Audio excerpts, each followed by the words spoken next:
c'est l'universalité du message pour toute l'humanité qui se cache au cœur de Ghadir. C'est-à-dire que Ghadir n'est pas un événement qui divise, mais un événement qui unit tous les gens, quels qu'ils soient.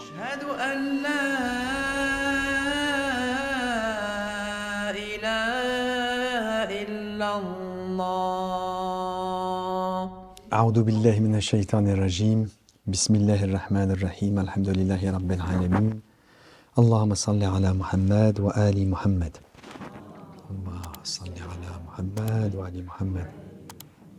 Je cherche refuge en Dieu contre Satan le lapidé, notre ennemi déclaré. Au nom de Dieu, Ar-Rahman, le clément, la louange à Dieu, Seigneur des mondes, et la prière, la paix sur le messager de Dieu et sa sainte famille, les Ahl el-Bayt, les Asbat nommés dans le Coran, et sur l'ensemble des prophètes, des messagers, des envoyés et de leurs héritiers respectifs. Et que la paix de Dieu soit sur vous tous, mes chers frères et sœurs, qui nous suivez sur le net. C'est un plaisir pour moi de vous retrouver dans une occasion particulière. Cette occasion, c'est le 18e jour du mois Dhul Hijjah, juste après le pèlerinage dont nous avons parlé il y a quelques jours. Et c'est une histoire et un événement. Mais comme me l'a suggéré notre cheikh bien-aimé, il m'a dit, c'est un événement qui dépasse l'histoire. Et c'est vrai. C'est un événement historique, mais qui nous plonge et nous emmène dans un monde que nous ne pouvons pas soupçonner. Et vous allez comprendre pourquoi je vous dis ça. Pour mémoire, c'est important de rappeler un peu l'histoire. Parce que comme je le disais, c'est notre identité. Mais quand je dis c'est notre identité, c'est pas notre identité en tant que musulmans d'obédience chiite. Parce que c'est vrai, c'est les musulmans d'obédience chiite qui fêtent cette fête. Mais comme nous l'avons dit il y a quelques années, ou peut-être l'année dernière, ou il y a 2 ans, comme le guide nous l'a rappelé aussi, c'est l'universalité du message pour toute l'humanité qui se cache au cœur de Ghadir. C'est-à-dire que Ghadir n'est pas un événement qui divise, mais un événement qui unit tous les gens, quels qu'ils soient. Alors, comme vous le savez, l'événement historique, comment s'est-il passé? C'est vrai que vous connaissez, mais je le rappelle pour mémoire ou pour ceux qui nous suivent et qui n'ont pas l'habitude d'entendre parler de ce message ou de cet événement de Ghadir Khoum. Après son premier et dernier pèlerinage, le messager de Dieu qui rentrait donc de Médine vers la Mecque, il y a un endroit que l'on nomme Ghadir Khoum où les tribus se séparent pour que chacun rentre dans sa contrée, là où il habite. À cet endroit-là, bien sûr par révélation, c'est un commandement de Dieu, c'est un verset du Coran que je vais vous citer, le messager de Dieu a demandé à ses émissaires, ceux qui étaient autour de lui, de rappeler ceux qui étaient un peu en retard, de leur demander d'avancer un peu plus vite et de faire revenir ceux qui étaient un petit peu en avance pour réunir tout le monde. Et il s'est mis sur une hauteur et il a parlé aux gens. Alors bien sûr, tout ceci est né d'un verset du Coran, un signe, qui est « Ba'da a'udhu billahi minash shaitanir rajim » « Ya ayyuhar rasoul, balligh ma unzila ilayka min rabbik, fa in lam taf'al fama ballaghta risalata, wallahu ya'simuka minan nas. » Ce verset du Coran extraordinaire Dieu lui dit, alors que tout le Coran est révélé. C'est ça qui est important. Hein. Une partie de l'importance de tout ceci. Dieu lui révèle, ô messager, transmets ce qui t'a été révélé. Je le répète, tout le Coran il a été révélé.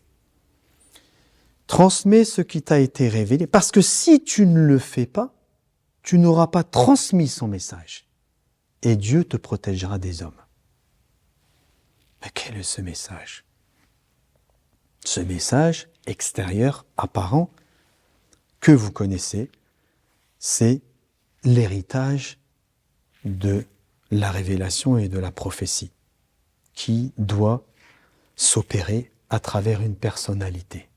Cette personnalité, c'est celui dont le messager va prendre le bras bien haut, le présenter aux gens qui le connaissaient déjà, puisque il était très connu. L'imam Ali, je parle de l'imam Ali, gendre du messager de Dieu, et son cousin. Et il a dit, de qui je suis le maître, voici, Ali son maître.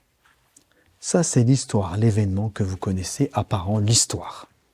Maintenant, qu'est-ce qui se cache derrière cette histoire? C'est ça qui est important. Tout d'abord, mes frères et mes sœurs, Dieu a dit dans son saint livre qu'il a fait descendre le dhikr. Il a fait descendre le dhikr et il dit « Wa inna lahu lahafidhun » et c'est nous qui le protégeons. Bien sûr, cette notion de dhikr que nous avons déjà développée, que mon frère Seyyid Mohamed Fouzi aussi a développé dans une de ses dernières vidéos et qu'on sera amené encore à développer parce que tout n'est qu'un préambule. Il y a encore beaucoup de choses qui se cachent derrière. Ce dhikr s'est personnifié et était personnifié dans la personnalité de l'imam Ali. Mais ce qui est important et que j'aimerais partager avec mes frères et mes sœurs qui nous suivent, c'est que Dieu a fait un choix. C'est dans le Coran, quand il parle des prophètes, il dit « stafa ». Il les a élus, il les a choisis. C'est une élection, Dieu choisit. Et nous n'avons pas notre mot à dire là-dedans. Mais Dieu choisit parce qu'il y a un message et une conscience et un éveil dans la personnalité qui a été choisie. Les prophètes ont été choisis parce qu'ils ont des caractéristiques que Dieu leur a données. Et que ces caractéristiques, elles sont nécessaires pour que le message soit transmis. Dieu nous dit dans son livre que nous devons être des témoins comme le messager a été témoin pour nous-mêmes. Mais comment pourrions-nous maintenant devenir des vrais témoins? Et je suis toujours dans l'histoire de Ali alayhi salam. Quelle est sa particularité? Quelle est la particularité de Ali? Et quelle est la particularité des enfants de Ali et qui représentent le dhikr et la préservation du message? C'est ça qui est important. Parce que si vous regardez aujourd'hui, le Coran est là. Nous, on a tous le livre. Personne ne dit que le Coran, c'est pas le Coran. On a tous le même Coran. Alors, contrairement à ce que certains disent que les chiites, ils n'ont pas le même Coran que les sunnites ou des conneries comme ça, oubliez ces histoires, on vous a menti, c'est du baratin, ça n'existe pas. On a un seul et même Coran. Mais pourtant, on a une multitude de pensées islamiques et des gens qui prennent des directions qui sont parfois quasiment opposées. Pourquoi? Le Coran est là. Tout est là. Qu'est-ce qui manque? Il manque la wilaya. C'est-à-dire, Dieu a fait de certaines personnes ses intimes. Ses intimes, c'est quoi un intime? C'est celui qui reçoit de Dieu. Il y a la révélation personnifiée par un prophète. Nous, on n'est pas des prophètes. Il y en a eu des prophètes, ils sont notés dans le Coran. Mais la continuité de la révélation se fait par un mécanisme extraordinaire et qui se fait au niveau du cœur, qui est une lumière qui descend du ciel. Et ça, c'est une vérité forte et puissante, plus réelle que ce que nous vivons aujourd'hui. Et ça, c'est l'inspiration. Et l'imam Ali, alayhi salam, et ses enfants étaient, c'est pour ça qu'ils disent, le Coran marchand, ils étaient le Coran parlant, parce qu'ils étaient les gens de l'inspiration. Et c'est par l'inspiration que le Coran, il est préservé. C'est-à-dire que maintenant, la main de l'homme ne peut pas manipuler, parce que ça se passe à un niveau céleste, ça se passe à un niveau supérieur. Il n'y a personne qui peut toucher à ça. Personne. Et eux, ils ont représenté ceci pour nous, pour que nous soyons à notre tour, à leur image, les gens de l'inspiration. Mais pourquoi ? Et où cela nous emmène-t-il ? Alors je vais revenir sur un verset du Coran que je vais lier à cette histoire et qui est capital. Et c'est un sujet que nous avons développé ensemble par la grâce de ce que notre maître Sayyid Yahya rahmatullah alayhi nous enseignait, bien sûr toujours à travers le Coran, c'est les asbat. Dieu, quand vous lisez le Coran, il y a pas mal de versets où les prophètes sont cités et leur descendance, et puis après, il y a le mot asbat. Et les asbat, bien sûr, nous l'avons dit déjà, ce sont les descendants du messager de Dieu. Et le messager l'a même dit par sa bouche en disant Hassan et Hussein, Sibtaï, ils sont les deux Sibtes de ma descendance, etc. Enfin, tout ceci est connu. Donc les asbat dont Dieu parle, quand vous lisez les Corans, et vous savez ce qu'ils disent de eux ? Il dit qu'il a révélé à qui ? Aux prophètes, mais aussi aux asbat. Et donc, c'est ce phénomène qui est important parce que, en réalité, à ce moment-là, nous rentrons dans une nouvelle dimension. Et c'est la dimension du futur. Et les asbat, c'est le futur. C'est pas l'époque du messager. C'est pour ça que le prophète a dit une chose. Il a dit s'il ne resterait qu'un seul jour à cette terre, il l'aurait allongé pour faire sortir un descendant de sa famille. Et vous, comme vous le savez, c'est l'imam que nous attendons, l'imam al-Mahdi, qui est Sibt, qui est l'un des asbat. Les asbat sont la manifestation du livre et de la parole vivante pour tous les hommes. Mais bien sûr, ce langage, il a besoin d'un support qui est celui que nous connaissons, les prophètes, ou là en particulier les asbat, c'est-à-dire les descendants de la famille du messager de Dieu, qui représente pour nous ce que nous devons être, parce que ils ont toujours, aussi bien les prophètes et aussi bien les héritiers, un groupe autour d'eux, qui sont avec eux les intimes de la révélation, les intimes de l'aspiration. Et un petit peu comme les apôtres avec Jésus et les héritiers des prophètes, et qui sont là pour initier les gens et préparer les gens à comprendre le langage. Mais mes frères, le plus important, je ne vous l'ai pas dit. Et c'est ça qui est capital pour nous, et c'est pour ça qu'aujourd'hui, toutes les déviations qui existent dans les sociétés, dans les structures religieuses, tout ce que vous pouvez connaître, eh bien, ils ont un problème. Tous. Sauf ceux auxquels Dieu a fait miséricorde. Et c'est ce qui s'est passé le jour de Ghadir, c'est la bay'a, c'est-à-dire prêter allégeance à celui qui est la source de l'inspiration.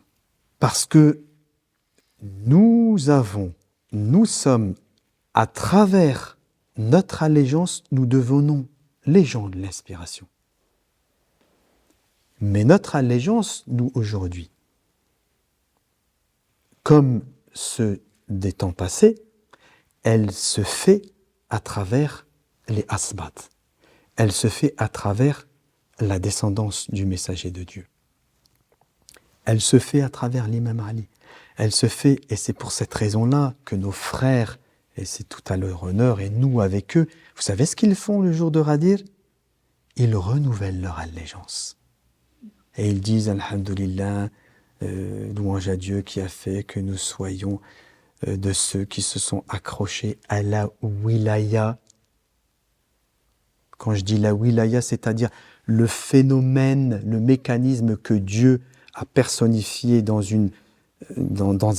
un homme qui est celui que nous connaissons ou ceux qui sont venus après lui, mais que nous ne devons pas rester bloqués sur une personnalité. Si nous lui donnons une dimension et que nous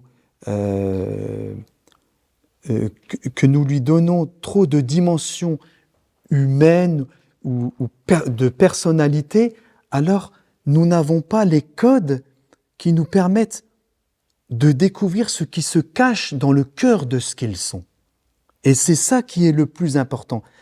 Et c'est ça qu'une partie de nos frères et de nos sœurs chiites n'ont pas compris. Ils ne l'ont pas compris parce que ils n'ont pas compris qu'à travers l'imam Ali, c'est l'inspiration qu'ils suivent et dont ils doivent être les témoins et ceux dont ils ont été témoins. Alors je reviens à la bayra et à l'allégeance, mes frères et mes sœurs. Cette allégeance, c'est celle qui a été refusée au tout début de la création. Par qui? Par Iblis. Et c'est celle-là qui est au début et qui nous mène à la fin. Ça veut dire pour nous que chaque jour que Dieu fait, nous devons être dans la conscience du dénouement de l'histoire qui nous ramène à notre réalité, c'est-à-dire qui nous ramène au début de l'histoire. Nous pouvons passer toute notre vie à penser que nous sommes sur le bon chemin, mais nous n'avons pas véritablement prêté allégeance à ce que Dieu a choisi et à celui en particulier. Et je vais dire à ceux, parce qu'ils sont deux, le Messie, fils de Marie, et El-Mahdi, fils de Fatima, à qui nous devons renouveler notre allégeance. Parce que c'est ainsi que nous pourrons être prêts à les aider, à les suivre et à être ce que nous devons être pour l'humanité, pour les gens. L'allégeance, la bayra, est capitale. C'est pour ça qu'il y a quelques années, nous avons aussi pris avec force dans cette famille de renouveler notre allégeance, et que celui qui ne voulait pas renouveler son allégeance, c'est qu'il a un problème dans sa foi. Mais celui qui renouvelle son allégeance, c'est celui qui est ferme et qui est stable dans sa foi. Et nous devons avoir cela à l'esprit pour que nous puissions être les gens qui, comme nous enseigne le Coran dans la sourate La Caverne, avec la fameuse histoire, la dernière histoire de la sourate La Caverne, qui est Dhul Qarnayn. Et le peuple, ce troisième peuple qui demande plutôt à qui? À Dhul Qarnayn, qui demande son assistance. Son assistance, pourquoi? Son assistance parce qu'ils sont conscients que la foi, c'est construire la fin pour revenir au début. Celui qui construit que pour son temps, c'est pas ça la mission, c'est pas ça le projet. C'est travailler pour la fin.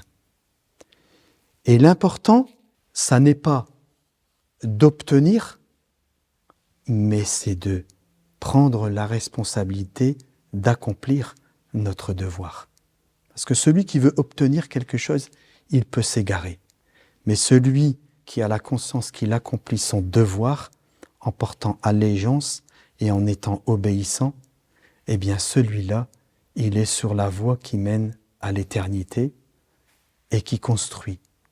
À la manière de tous les prophètes, tous, Adam le premier, il est celui qui a le premier mis la première pierre de l'eschatologie. Et demain, ensemble, avec ce que nous entendons, Adam est avec nous, Noé est avec nous, Moïse est avec nous, Abraham est avec nous.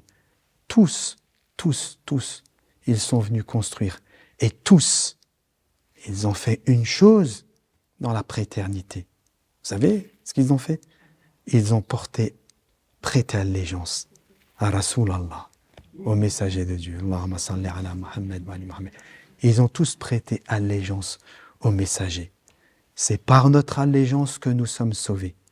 Sans notre allégeance, nous ne pouvons pas construire le futur. Sans notre allégeance, il n'y a pas d'eschatologie. Sans notre allégeance, il n'y a pas de prêtrise. C'est-à-dire, quand je dis la prêtrise, c'est-à-dire, nous ne pouvons pas être les gens qui recevons de Dieu. Mais avec l'allégeance, nous recevons de Dieu. C'est ça notre force. C'est ça, Radir Khom. Au-delà de cet événement historique, c'est le plus important. Et je vais vous lire un hadith que notre cheikh a voulu partager avec nous. C'est ça, l'imam Ja'far al-Sadiq, le 6e héritier de la maison de la prophétie.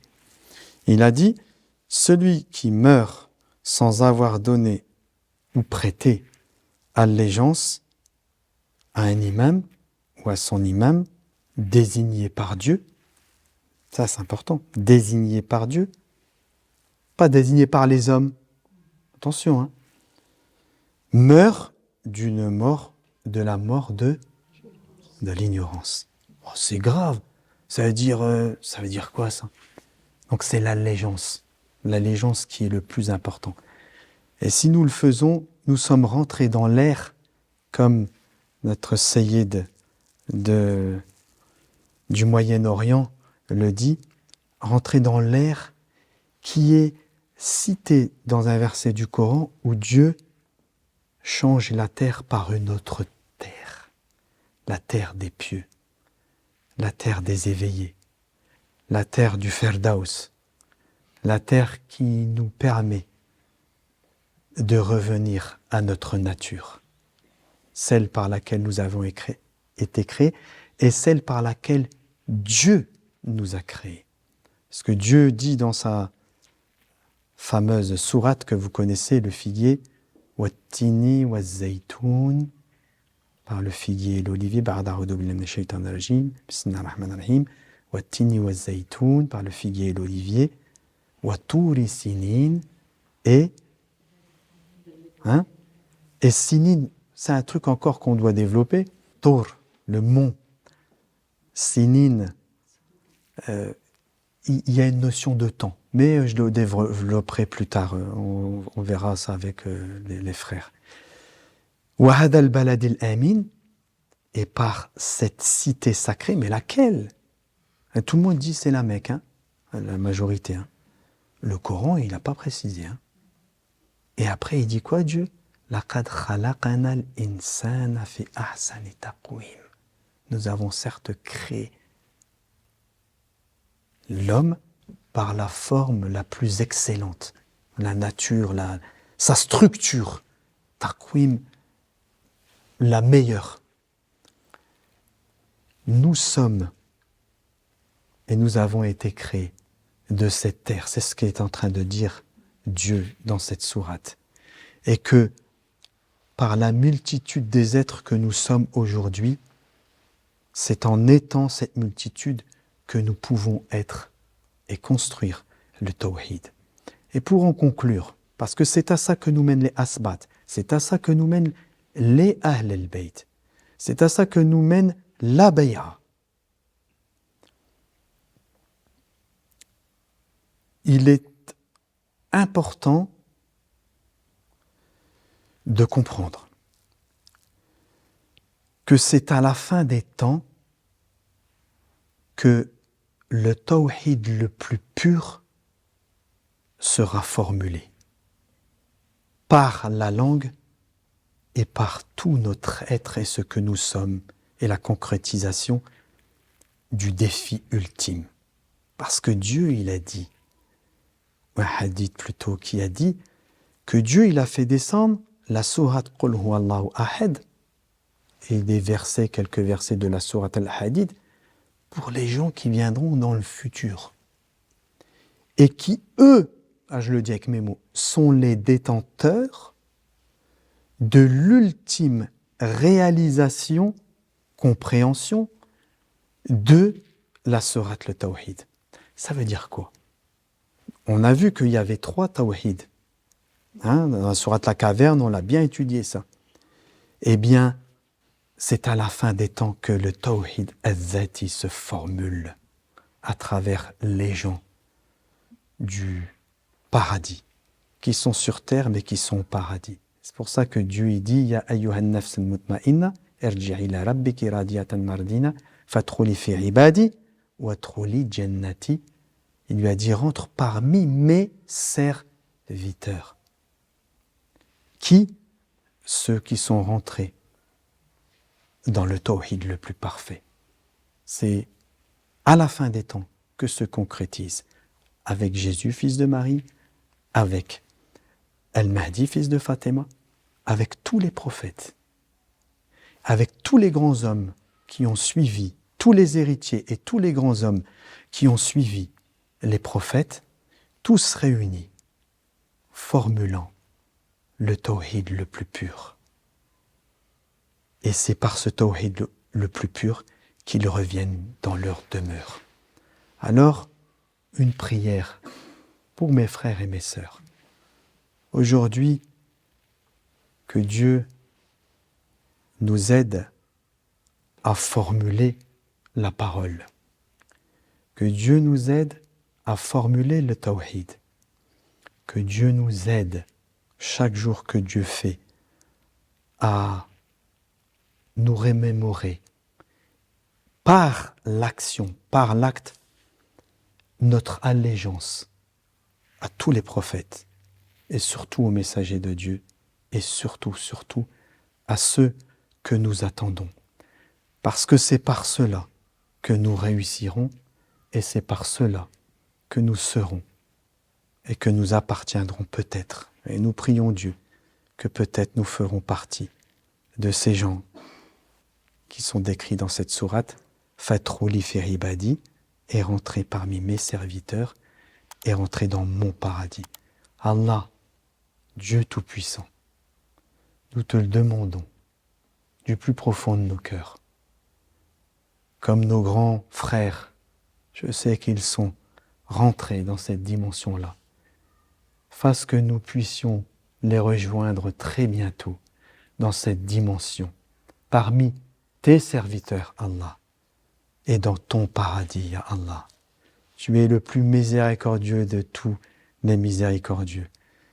Aide-nous à formuler la parole tous ensemble. Agrée-nous. La tâche n'est pas facile. C'est lourd, mais nous savons que tu es auprès de nous et que tu es là pour nous consoler, nous réconforter et nous aider à porter tous ensemble. Walhamdulillahi Rabbil Alamin. Wassalatu wassalamu ala Muhammad wa ali Muhammad.